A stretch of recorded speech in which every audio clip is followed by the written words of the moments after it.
Hello, everyone. My name is Matthew Reed. I am a Army veteran. I served from 1981 to 1987. I obtained the rank of sergeant. Back in 2017, I ended up in a domiciliary at the VA here in Milwaukee, Wisconsin. And I basically was at the bottom. I had no employment, no housing.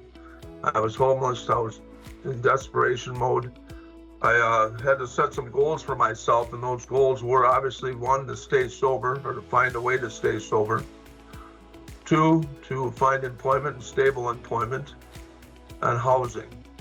So I reached all those goals by through going to the domiciliary. They had three programs there. One was a substance abuse recovery program. Then there was a general program where I addressed my anxiety, depression, and PTSD.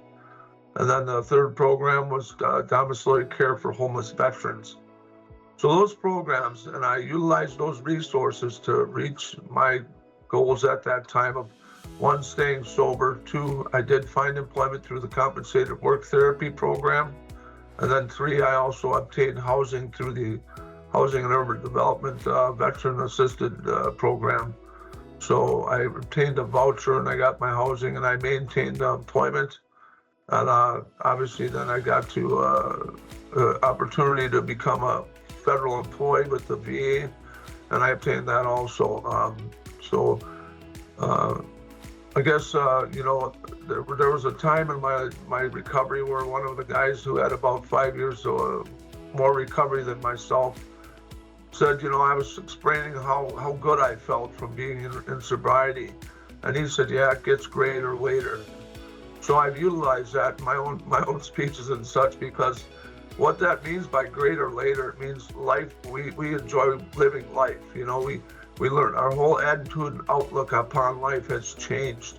And it's just where I used to be a very negative and depressed, and like life was just such a struggle. Now it's become joyful, and I enjoy living it every day. And it got me out of myself. So every day is I'd say every day is a holiday, every meal's a picnic, and I just, so I mean, it has gotten greater later. So as my recovery goes on, and as long as I maintain my recovery, life is going to continue to be good.